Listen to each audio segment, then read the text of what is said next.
But actually, the king has got a major problem now, a big headache. He thought, Paul, that he put the Andrew issue to bed by stripping him of the Prince title and the Duke of York's title. All of that's gone, chucking him out of the Royal Lodge. It hasn't worked because there is a loose cannon. There is a very ginger-haired elephant in the room, and it is Fergie. If you were to walk past the gates of Royal Lodge today, you might not recognize the life that once unfolded behind those walls.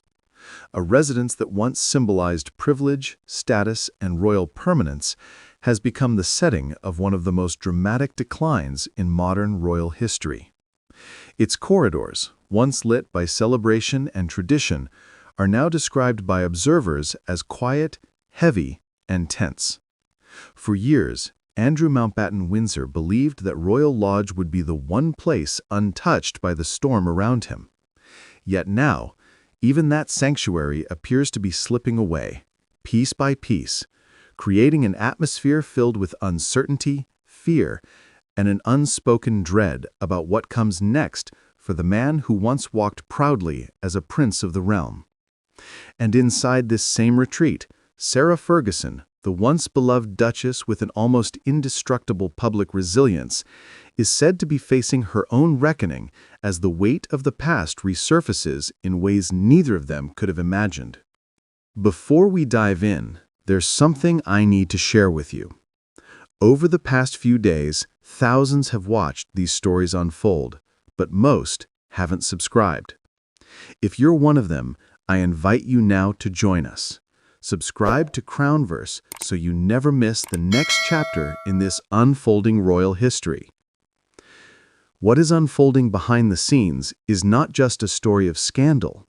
It is a story of psychological pressure, institutional consequences, and a level of royal concern that very few outside the palace walls ever hear about. Over the past months, multiple reports have suggested that senior members of the royal family are privately worried about Andrew and Sarah's well-being.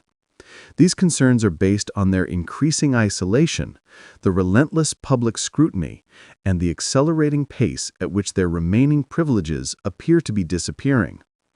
It is important to be clear, these concerns have not been publicly confirmed by Buckingham Palace. They originate from commentary by royal experts, with some insiders suggesting that the couple have struggled emotionally as their public standing collapses. These remarks should be treated as observations and not official statements, yet they contribute to a growing picture of a pair who are retreating further into the shadows with each passing month. The fall has been long, public, and unforgiving. Many forget that just over a decade ago, Andrew was active, confident, and still performing duties as the Queen's son. His standing didn't just slip, it fractured after a series of revelations and public reactions that snowballed into a full-blown crisis.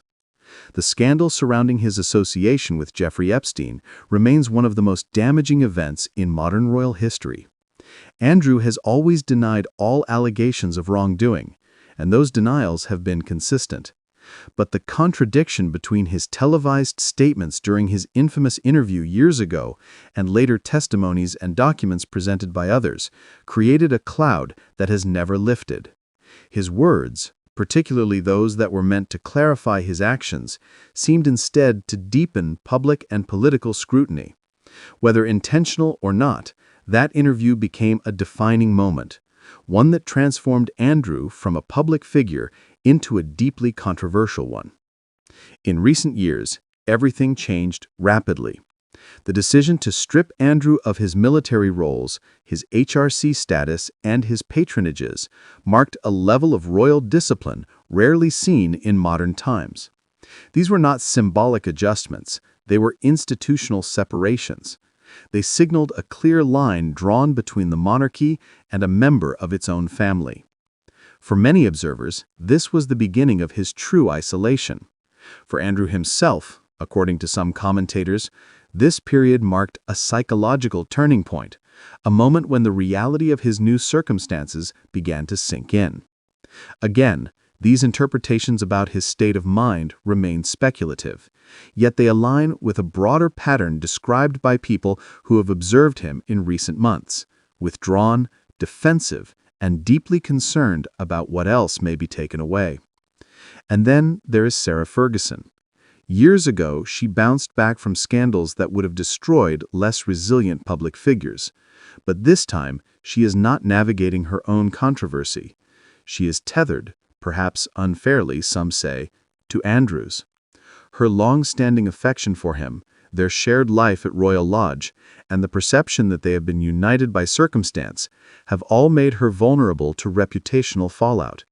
Several charities have distanced themselves from her in the past year, and while some maintain that these decisions were made for practical reasons, others argue that the pressure surrounding Andrew has made many organizations cautious. The result is a renewed level of scrutiny and uncertainty around her professional future. Sarah has not been accused of any wrongdoing in the Epstein scandal, but public perception is not always shaped by accusations. It is often shaped by proximity. As if their reputational decline were not enough, Andrew's situation has now escalated onto the international stage. Recently, the United States Congress requested that Andrew testify in their ongoing investigation into Jeffrey Epstein's network. Members of the House Oversight Committee made it clear that they wanted Andrew to sit for a transcribed interview, outlining their reasons with sharp and unusually direct language for a royal figure. But when the deadline passed and Andrew offered no response, the tone from Washington shifted dramatically. Two members of Congress publicly accused him of hiding, using wording that carried both political weight and moral condemnation. Their statement suggested that documents they had reviewed, paired with previous testimonies from key individuals, including Virginia Roberts Giuffre, raised unanswered questions they expected Andrew to address. Their message was blunt. Their work would move forward with or without him, and no amount of status or influence would shield anyone involved from accountability. These statements were not rumors, they were official remarks made on the record. And the fact that a former senior royal is being pursued by elected officials from another government has added a level of global pressure that the palace had long hoped to avoid. Whether Andrew will eventually respond remains unclear. There are some unverified claims circulating that he may be considering some form of cooperation behind the scenes, but nothing official has been stated. For now, the silence continues. Closer to home, another symbolic blow may be approaching. Reports have emerged that Andrew could lose the freedom of the City of London, a historical privilege he holds through patrimony, meaning he inherited it because his father, Prince Philip, was a freeman. The City of London Corporation has confirmed publicly that they are reviewing the rules and considering how such an honor might be withdrawn. They have not said that Andrew will lose it for certain, but the fact that the review is happening at all is significant.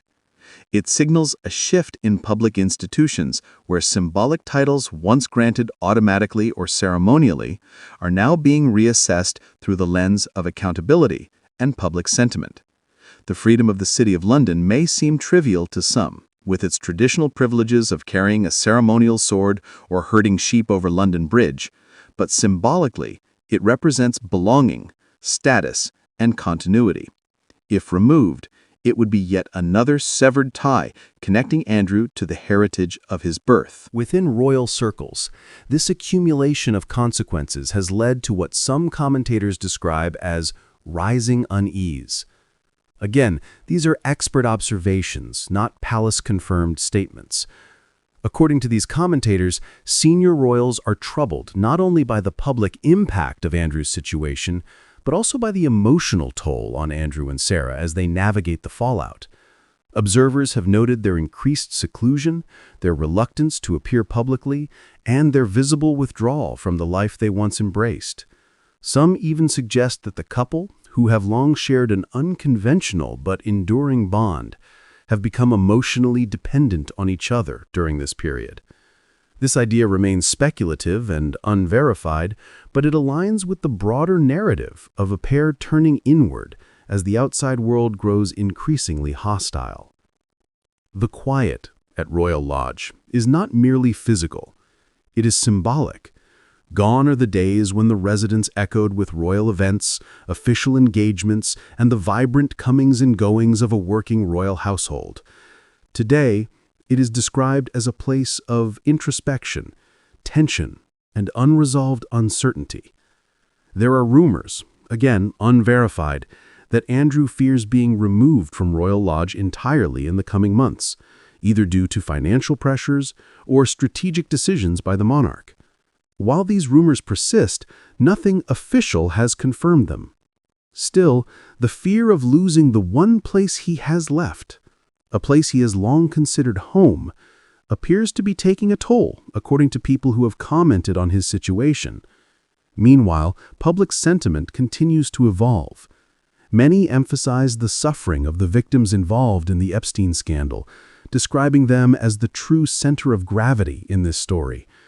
The renewed attention on Andrew's decisions, silence, and associations has reopened old wounds for many survivors, and even commentators who defend Andrew's right to due process acknowledge that the broader human cost cannot be ignored.